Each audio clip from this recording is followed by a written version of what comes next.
सर्वांना नमस्कार. कोवळी कळी या स्टोरीचे 75 एपिसोड यापूर्वीच अपलोड केलेले आहेत. कृपया ते सगळे एपिसोड ऐकण्यासाठी आपल्या चॅनलला भेट द्यावी. नाना हट्टाने ट्रॅक्टरमध्ये बसला आणि स्वतःचा खोबा निखळून घेतला आणि पुन्हा एका जागेला पडून राहिला. त्याचं फिरणं बंद झालं आणि वटवट वाढली. तो प्रत्येकावर सतत तोंड टाकायला लागला. जवळ कोंबडी आली तरी तिला शिव्या द्यायचा.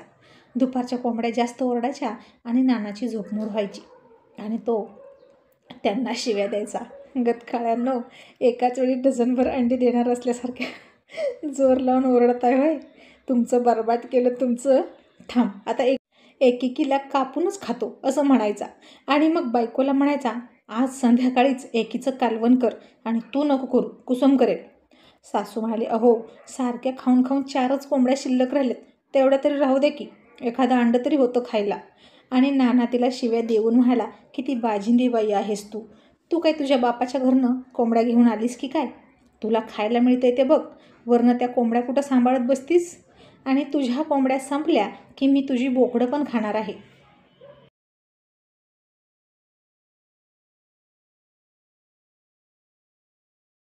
नवऱ्याला खायला घालायला नको, मग गुपचूप गुपचूप कापून त्या भावड्याच्या बापाला घालतीस का? त्याला कशी अंडी मटणाची उकड करून घालतीस? त्याला ताकद आणत होती का तुझ्यावर ओढायला? आणि तो खूप गोड वाटत होता ना तुला त्यावेळी? नाहीतर जा आत्ता आणि त्या भावड्याच्या बापाच्या खाली नीच, असं म्हणून म्हणून तो तिला खूप शिव्या द्यायचा आणि म्हणायचा, खरं खरं सांग, पिंटी तरी माझी आहे की त्याचीच आहे? पण मला तर पिंटी वस्तीवरल्यासारखी दिसतच नाही. असं म्हणून पिंटी आमक्यासारखीच दिसते, तमक्यासारखीच दिसते. कधी कधी म्हणायचा सदासारखी दिसते, तर कधी म्हणायचा त्या वाडीवरच्या नाथासारखी दिसते. असं म्हणून नाना कुठल्या पण पुरुषाची नावं घ्यायचा आणि तिचा अपमान करायचा. सासू मात्र गप्प बसायची. आता तिला असंही म्हणता येत नव्हतं की तुम्ही असं का म्हणताय. पण पिंटी नानाचीच होती. पण ती सासू काहीच बोलत नव्हती, कारण बोलायला तोंडच नव्हतं. आणि ती लांब जाऊन नानाला शिव्या घालायची. म्हातारा मुळावर उठलाय, कधी मरतोय कुणास ठाऊक, असं म्हणायची. पण आता ती तिचं मन कोणाजवळच मोकळं करू शकत नव्हती. त्यामुळे ती सुद्धा रानात जाऊन एकटीच बडबड करायची. मग पुन्हा नाना तिला हाक मारायचा आणि तिला कामं सांगायचा. टॉयलेटमध्ये घेऊन चल, माझी चप्पलच इकडे उचलून दे, असं तिला खूप दमवायचा. एकदा तर म्हणाला, टॉयलेटला घेऊन चल. मग ती त्याला हळूहळू पकडून टॉयलेटपर्यंत घेऊन गेली आणि नाना तिथं गेला आणि म्हणाला, आता गेली वाटतं टॉयलेट, चल माघारी. आणि पुन्हा येऊन खाटावर बसला आणि पुन्हा 2च मिनिटात म्हणाला, आता पुन्हा घेऊन चल, लागली वाटतं. आणि मग ती म्हणाली, मग तिथंच थांबायचं की 2 मिनटं, लागली असती. नाना म्हणाला, आता तुला माझ्यासोबत इथून तिथपर्यंत यायला सुद्धा नॅट पडतंय का? तुझ्या काय खांद्यावर बसवून ने म्हणतोय होय तुला? आणि कुसुमची सासू खूप दमून जायची आणि तिला वाटायचं की कुसुमनं त्यावेळी याची सेवा कशी केली असेल. म्हातारा खूपच लहरी होता, खूप नाचवायचा, लहान मुलापेक्षाही जास्त. बरं नाचवायचा तर नाचवायचा, पण तोंडही गप्प नाही. सतत बायकांसारख्या शिव्या द्यायचा. तेव्हा कुसुम एका शब्दानं बोलत नव्हती. तिनं खरंच याची सेवा कशी केली असेल असं सासूला आत्ता वाटायला लागलं. आता कुसुम रोज सकाळी सकाळी तिचं सगळं आवरायची आणि ग्रामपंचायतीत जाऊन बसायची. सकाळी आणि संध्याकाळचा चहा, स्वयंपाक मात्र ती सासू सासऱ्यांचा करत असायची. कारण सासरा फक्त तिच्या हातचं खायचा. मग त्याच्यासाठी नाश्त्याला शिरा, अंडी, उकडलेली असं शेलकं बनवायची. आयुष्यभर नानानं त्याच्या बायकोचं सगळं निमूटपणे नंदीबाईलासारखं ऐकलं होतं. पण आता मात्र तो तिचा एक शब्द ऐकत नव्हता, सारख्या शिव्या घालायचा. आणि सासूसुद्धा आपल्याच कर्माची फळं म्हणून गुपचूप ते सगळं ऐकून घ्यायची.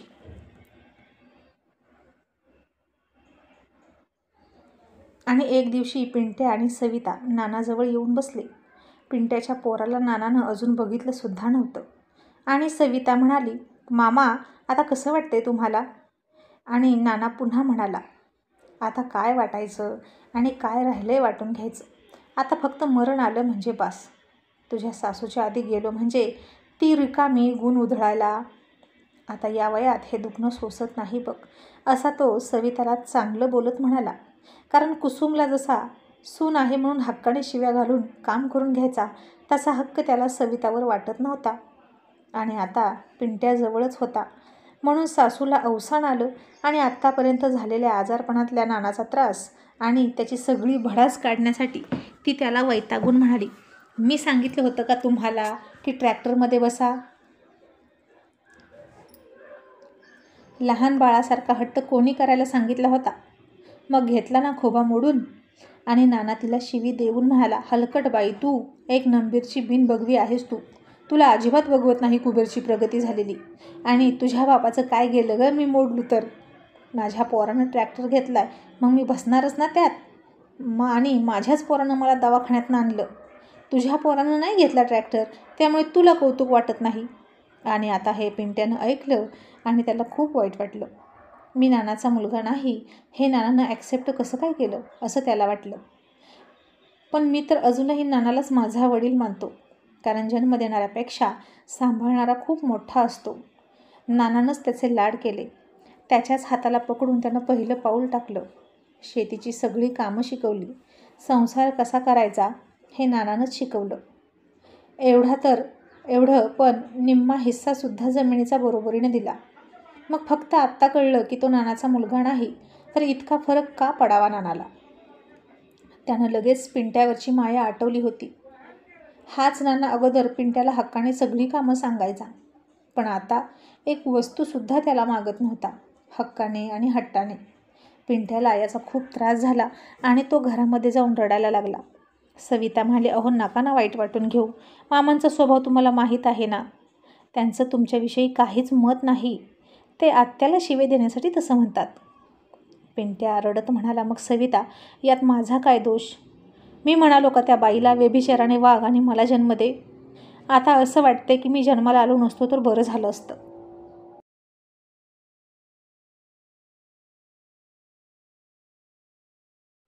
कुबेर भावड्या कुसुम वहिनींनी तर मला ॲक्सेप्ट केलं. ते कधीच अंतर देत नाहीत. पण नाना असे का वागतात ग? रक्ताचा नसलो तरी मुलगाच आहे ना मी त्यांचा. असं म्हणून तो सविताच्या गळ्यात पडून खूप रडायला लागला.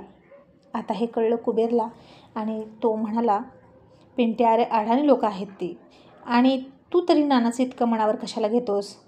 पिंट्या म्हणाला, मनावर घेत नाही भावड्या, पण माझी आई आणि माझी बायको घाण चालीच्या निघाल्या, त्याला मी काय करू? बायको तर सोडून दिली, आईलाही सोडू शकतो आणि मी तिच्याशी जास्त बोलतही नाही, पण माझ्या अंगात असलेल्या या रक्ताचं काय करू?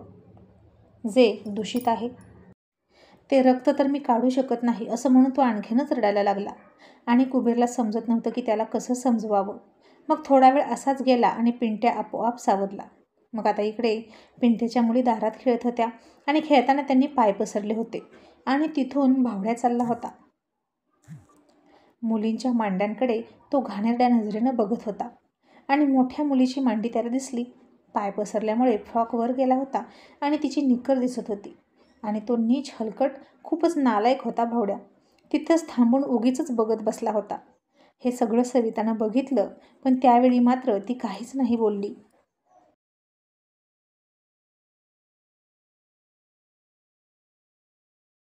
कारण मुली खूप लहान होत्या, असले विषय त्यांच्या मनाला सुद्धा माहीत नव्हते. आणि हा घाणेरडा नीच त्याला मात्र सगळं माहीत होतं आणि उगीच आपल्यालाच शरमल्यासारखं वाटेल हा विषय वाढवून. कारण अशा गोष्टी ज्यांना बोलण्याची सुद्धा लाज वाटते. चांगल्या माणसांना संकोच वाटतो अशा गोष्टींचा विचार करताना, पण त्याच गोष्टी करताना मात्र या नीच माणसांना लाज वाटत नाही.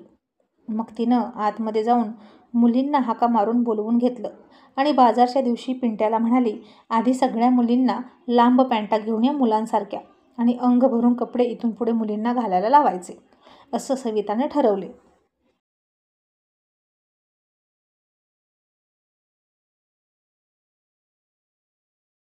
कारण विकृतीसमोर लहान मुलगी आहे की मोठी हे बघत नाही. विकृती ही विकृतीच असते.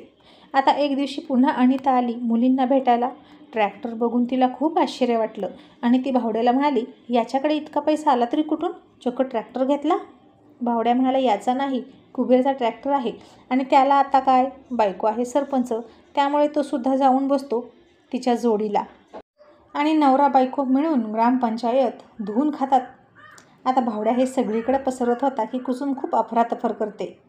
काही जणांना विश्वास बसायचा, काही जणांना बसत नव्हता. काही जण म्हणायचे असं नसेल, तिने विकासाची कामं खूप केलेली आहेत, त्यामुळे सगळा पैसा तिकडे गेला. आणि कुबेर मुंबईवरून खूप पैसा घेऊन आलेला आहे, त्यातूनच हा ट्रॅक्टर घेतला असेल. आणि कोणी म्हणायचं मग आधी का घेतला नाही, आत्ताच कसा घेतला, असे तर्कवितर्क चालायचे. आणि बोलणाऱ्याच्या तोंडाला कोणी हात लावू शकत नाही ना. लोकांचं कामच असतं बोलणं, आणि आपण स्पष्टीकरण द्यायला गेलं की मग ते जास्तच चेव आल्यासारखे बोलतात. आणि या सगळ्या आरोपांनी भाबडी कुसुम नाराज व्हायची. आता कोणाला ती सांगू शकत नव्हते की अशा प्रकारे त्यांना सोनं मिळालेलं आहे, कारण कोणाचाच यावर विश्वास नसता बसला. आणि सगळं माहीत असूनही कुसुमला कोणी नावं ठेवली की आवडत नव्हतं. ती नाराज राहायला लागली. मग आता कुबेरनं ठरवलं, खूप दिवस झालं रखडलेलं त्याचे नवस आता फेडूनच टाकायचे. 2 वर्ष होत आली पण अजून नवस फिटणार नव्हता. आणि तो कुसुमला म्हणाला, कुसुम अगं आपण नवस फेडला नाही, त्यामुळेच तुझ्यावर असे आरोप होत आहेत.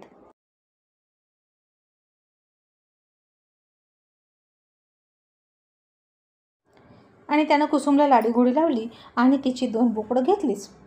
आता तिच्या शेळीला ही तिसरी वेळ होती 2 बोकडं होण्याची. आधीच्या 2 बोकडांच्या जोड्या नेऊन विकल्या होत्या आणि त्याचे पैसे कुबेरने अजूनही तिला दिले नव्हते. ती म्हणाली, पण मला त्याचे पैसे द्यायचे, समजलं, तरच बोकडं देईन. आणि आधीची 4 बोकडं आणि ही 6 बोकडं, प्रत्येकी 8,000 असे पकडून मला तुम्ही पैसे द्यायचे. माझ्या कोंबडेसुद्धा तुम्ही विकता आणि स्वतःच पैसे घेतात, मग मी इतकं सांभाळून काय उपयोग. आणि कुबेर हळूच म्हणाला, अगं आपण सगळा हिशोब करू रात्री. कुसुम म्हणाली, रात्री का करायचा, आत्ता का नको. कुबेर म्हणाला, रात्री खूप एकांत असतो ना आणि डोकं फार फास्ट चालतं, आणि हिशोब दिवसा केला की जुळत नाही, कपडे काढून हिशोब केला की पटकन जुळतो. असं म्हणून तो हसायला लागला. आणि ती म्हणाली, घाणेरडे कुठले, कपडे काढल्यावर डोंबलाचा हिशोब जुळणार आहे का, नको तेच जुळणार आणि सगळा हिशोब नील होणार. कुबेर म्हणाला, मग आपल्याला सगळा हिशोब एकमेकांचा नील करायचा आहे की नाही, फिट्टम फाट करून. मग तोंडाला तोंड जुळलं की हिशोबही जुळला म्हणून समज. मग आता असं म्हणत म्हणत संध्याकाळ झाली आणि कुबेर तिला जवळ घेत म्हणाला, आता तुझा हिशोबच करतो, किती पैसे आहेत तुझे. आणि ती आपली भोळेपणात 6 बोकडं गुणुले 8 आणि तब्बल 15 कोंबडे गुणुले 300 असा हिशोब करायला लागली. आणि कुबेर इकडं तिची साडी फेडायला लागला. आणि ती म्हणाली, आता थांबा ना, सांगते ना, हा काय लावलाय चावटपणा. कुबेर म्हणाला, तुझा हिशोब चुकता करतोय आणि आजचं काय असेल ते सगळं सांगायचं, पुन्हा ऐकून घेणार नाही, असं म्हणून तो तिच्या अंगावर आला आणि तिला कुस्करू लागला. आणि आता कशाचा हिशोब करत बसता. ती गेली सगळं विसरून आणि त्याच्या डोळ्यात हरवून गेली. मग त्यानं दुसऱ्या दिवशी तिला गाडीवर बसवलं आणि दुकानात घेऊन गेला सोन्याच्या, आणि म्हणाला, आता जितका मोठा पाहिजे तितका दागिना सिलेक्ट कर. मग तिने सुद्धा एक राणीहार सिलेक्ट केला 3.5 तोळ्याचा, आणि कुबेरने लगेच तो घेऊन टाकला आणि तिचा सगळा हिशोब क्लिअर केला.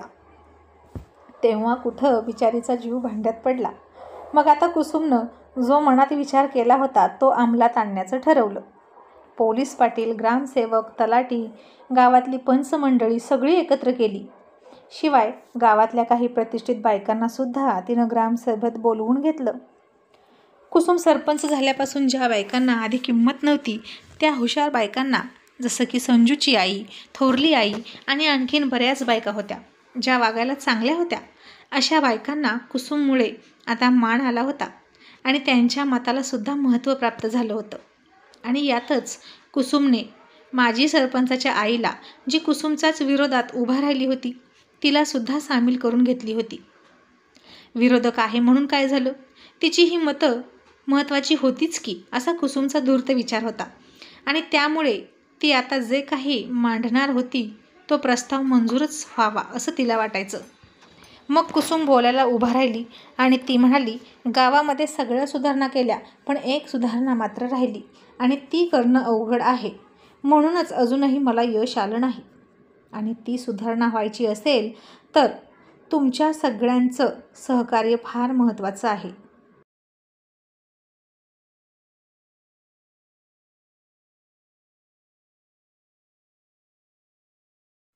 मग संजूची आई म्हणाली, तू बोल तरी, काय आहे तुझ्या डोक्यात.